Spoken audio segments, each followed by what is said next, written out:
ઘટનાસ્થળની બહાર અને બીજી તરફ અમે હોસ્પિટલના દ્રશ્યો બતાવી રહ્યા છે, ત્યાં પણ અફરાતફરી જોવા મળી રહી છે। સ્ટ્રેચર લઈને આવી રહ્યા છે, જે પણ ઘાયલો છે તેમને લઈ જવામાં આવી રહ્યા છે।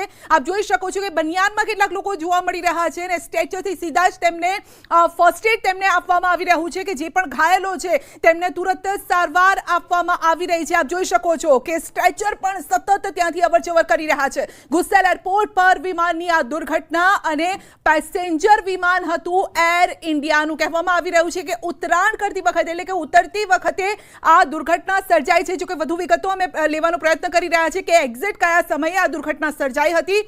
એર ઇન્ડિયાનું પ્લેન ક્રેશ થયું છે, આંતરિક ખામીના કારણે આ ક્રેશ થયું છે કે શું વિગતો છે તે જાણવાનો અમે પ્રયત્ન કરી રહ્યા છીએ। પરંતુ આપ જોઈ શકો સિક્યુરિટી અત્યારે તમામ જે એજન્સી છે તે ત્યાં પહોંચી રહી છે, કારણ કે હાઈ સિક્યુરિટીનો આ પ્રશ્ન પણ હોઈ શકે છે। ઘણા બધા એંગલ આમાં લોકો વિચારી પણ રહ્યા છે, પરંતુ પ્રાથમિકતા એ છે કે આ જે દુર્ઘટના સર્જાય છે તેમાં જે ઘાયલો છે તેમને બચાવવાની જ્યાં પણ લોકો દેખાઈ રહ્યા છે તેઓ એકબીજાની મદદ માટે પહોંચી રહ્યા છે। આસપાસનો જે વિસ્તાર અમે વાત કરીએ આસપાસના વિસ્તારની તો આ રિહાયશી એટલે કે સ્થાનિક વિસ્તાર છે, લોકો રહી રહ્યા છે ત્યાં, અને તેવી જગ્યા પર આ પ્લેન ક્રેશ થયું છે, જેના કારણે લોકોની પણ ચિંતા વધી છે, કારણ કે ધુમાડા તો ઉડી રહ્યા છે, ત્યાંથી વિઝિબિલિટીનો પણ પ્રોબ્લેમ થઈ ગયો છે। આસપાસના લોકો કદાચ જોઈ ન શકે એ પ્રકારની વિઝિબિલિટી ત્યાં થઈ ગઈ હતી, અને અત્યારે અલગ અલગ એજન્સી જે સુરક્ષા એજન્સીઓ છે તેના જવાનો અત્યારે ઘટના સ્થળ પર પહોંચી રહ્યા છે, કારણ કે હાઈ સિક્યુરિટીનો આ મામલો પણ હોઈ શકે છે તેવું લોકો દ્વારા પણ જાણવા મળ્યું છે। એક તરફ હોસ્પિટલમાં પણ બીજી તરફ અફરાતફરી જોવા મળી રહી છે, કારણ કે જે આંકડો સામે આવી રહ્યો છે કે પ્લેનમાં મુસાફરોની સંખ્યા 133 હોઈ શકે છે। અમદાવાદમાં વિમાન ક્રેશ થયું છે, પ્લેન ક્રેશ થયું છે, અને જેના કારણે ફ્લાઇટ અમદાવાદથી લંડન જતી હતી અને તે ફ્લાઇટ ક્રેશ થઈ છે। એર ઇન્ડિયાનું આ પ્લેન હતું, હવે લંડનની આ ફ્લાઇટ હતી, એનો મતલબ સીધો એ છે કે તેમાં પ્લેનમાં 250થી વધારે મુસાફર હતા। જ્યારે વિદેશની જ્યારે ફ્લાઇટ હોય છે ત્યારે એ મોટી પેસેન્જર ફ્લાઇટ હોય છે, જેમાં મુસાફરોની સંખ્યા પણ વધારે હોય છે। મૌલિક આપણી સાથે જોડાઈ ગયા છે। જી મૌલિક, આપણે પહેલા વાત કરતા હતા કે કદાચ 133 100થી વધુ હોઈ શકે છે, પરંતુ અમદાવાદથી લંડન જતી ફ્લાઇટ 250 મુસાફરો।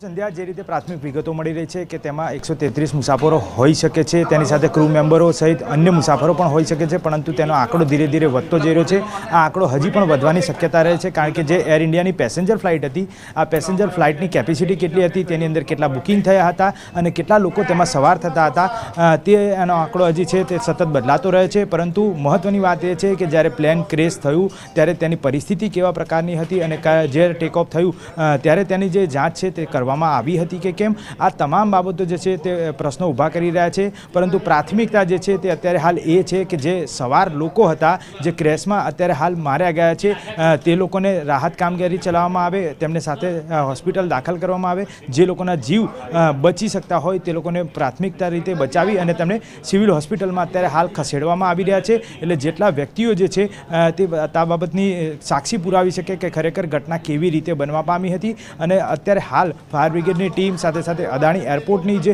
ફાયરની ટીમ જે છે તે અલગ અલગ ટીમો જે છે તે રાહત કામગીરીમાં કામે લાગી છે। મીડિયાની ટીમ જે છે તે મીડિયાને માહિતી સતત પહોંચાડી રહી છે કે ખરેખર કેવી રીતે આવી રહ્યા છે। ભયંકર દ્રશ્યો જોવા મળી રહ્યા છે, કારણ કે આસપાસની જે ગાડીઓ ત્યાં હતી, જે પાર્ક કરેલી ગાડીઓ છે તે પણ ભસ્મીભૂત થઈ ગઈ છે।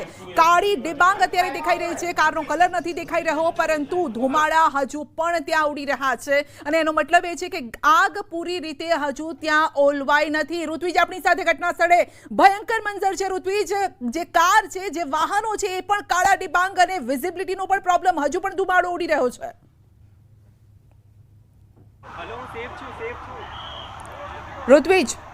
ઋત્વિજ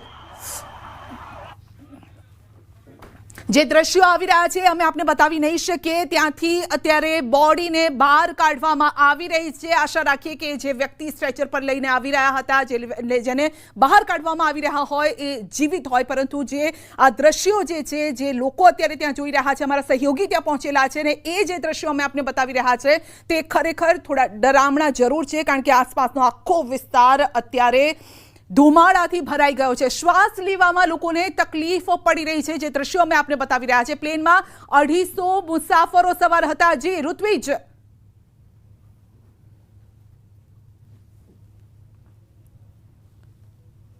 શકો છો હાલ જે દ્રશ્યો છે, જે જગ્યાએ આ બનાવ બન્યો છે ત્યાંના દ્રશ્યો છે, કયા પ્રકારની પરિસ્થિતિનું અહીં નિર્માણ થયું છે તે સ્પષ્ટપણે અહીં જોઈ શકાય છે. સાથે સાથે જે બચાવ કામગીરી છે તે પણ કયા પ્રકારે કરવામાં આવી રહી છે, કારણ કે તમામ સુરક્ષા એજન્સીઓ છે, ઉપરાંત વહીવટીતંત્ર છે તે પણ અહીં કામે લગાડી દેવામાં આવ્યું છે. હોસ્પિટલના સ્ટાફ છે તેને પણ કામે લગાડી દેવામાં આવ્યો છે અને આ તમામ જે લોકો ઇજાગ્રસ્ત થયા છે તેઓને તાત્કાલિક સારવાર મળી રહે અને બચાવ કામગીરી છે તે પૂરજોશમાં થાય તે માટેના પ્રયત્નો છે તે હાલમાં કરવામાં આવી રહ્યા છે.